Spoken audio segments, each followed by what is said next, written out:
Gak ada dosa yang gak dimaafkan. Innallaha yaghfiruz dzunuba jami'ah. Sesungguhnya Allah mengampuni dosa semuanya, termasuk syirik.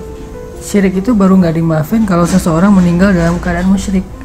Tapi kalau dia belum meninggal dan bertobat, mau syirik, mau meragukan Allah, mau dia durhaka ke Allah dengan menuduh Allah dengan tuduhan-tuduhan yang gak benar, semuanya asal dia bilang astaghfirullahalazim Rabbi zalamtu nafsi faghfirli, ya Allah saya sudah menzalimi diri saya sendiri, maafinlah saya, ampunilah dosa saya.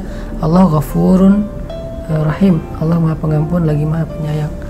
Itu dalilnya bahwa Allah pasti maafin. Allah ghafurur rahim, maha pengampun lagi maha penyayang. Gak ada yang gak dimaafin gimana pun masa lalunya. Ustaz, saya di masa lalu itu jahat banget. Bukan itu intinya. Mau taubat gak? Kalau mau taubat, cara taubat dengan Allah itu sederhana. Allah tuh gak ribet, cukup menyesali, bilang Allah maafin saya dengan bahasa kita boleh, dengan bahasa Arab Rabbi zalamtu nafsi faghfirli boleh, atau Rabbi firli wali walidayya boleh, apapun yang kita hafal Allah hapuskan. Segampang itu Ustaz, segampang itu. Terus kalau kita ulangin, itu masalahnya. Masalahnya itu bukan di Allah, masalahnya di kita. Kita benar nggak mau taubat?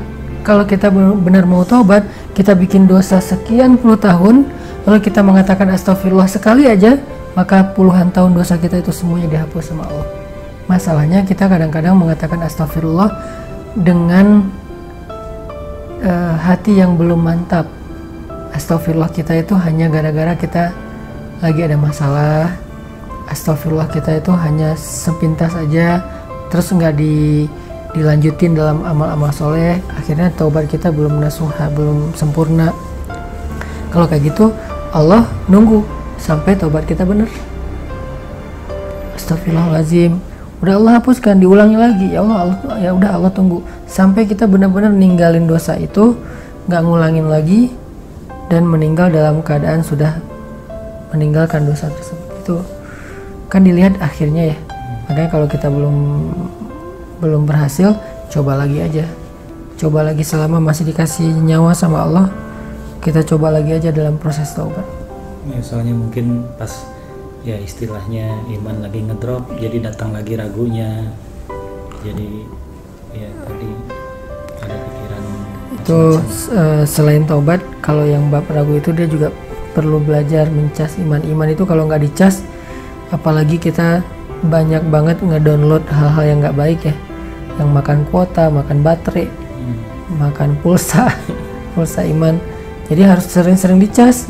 Ngecasnya, salah satu cara mencas iman yang paling sederhana itu adalah mendengar nasihat dari orang soleh, dengerin taklim, dengerin booster, dengerin ceramah di YouTube, pokoknya dengerin sebanyak-banyaknya biar iman kita dicas terus.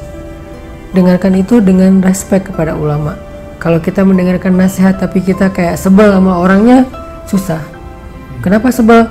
Mungkin kita nggak suka aja sama image dia yang dibangun oleh media misalnya.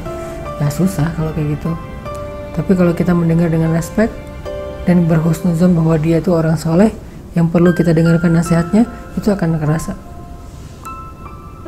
Pernah nggak dengar ceramah ke orang yang menurut Inong biasa aja, ceramahnya tuh bagus tapi kayak nggak berasa.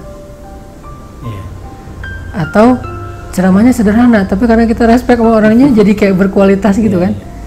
Penting menghargai orang lain itu penting. Sahabat mendengar nasihat dari Nabi itu langsung naik imannya. Kenapa? Mereka sangat menghargai Rasulullah, mereka sangat menghormati Rasulullah. Coba kalau kita ketika mendengar nama Rasulullah itu kita langsung kayak ada rasa, wah ini bukan orang biasa nih yang disebut, yaitu sosok Rasulullah SAW. Minimal kalau mau lebih ideal sih kita bilang Sallallahu Alaihi Wasallam. Kalau orang zaman dulu itu sampai Sallallahu Alaihi Wasallam. Jadi selalu angkat tangan, dan itu nggak malu buat mereka. Kayak kita nggak malu pride dengan sesuatu yang sifatnya kehidupan anak muda. Harusnya dengan Rasulullah juga Sallallahu Alaihi Wasallam. Itu bentuk ekspresi penghormatan mereka, sehingga hadis nasihat Nabi itu, sunnah Nabi itu jadi sesuatu yang bernilai dan berharga gara-gara yang ngucapinnya adalah Rasulullah SAW. Jadi balik lagi ke yang tadi tetap dimaafkan ya. Pasti dimaafin. Allah sendiri yang berjanji, yaghfiruz dzunuba jami'a. Allah mengampuni semua dosa, sehingga Allah katakan la taqnatu min rahmatillah, jangan berputus asa dari rahmat Allah. Maksud berputus asa di sini berputus asa minta ampun, berputus asa untuk taubat, berburuk sangka seolah-olah dosanya udah nggak keampunin lagi, itu namanya berputus asa. La taqnatu, jangan berputus asa.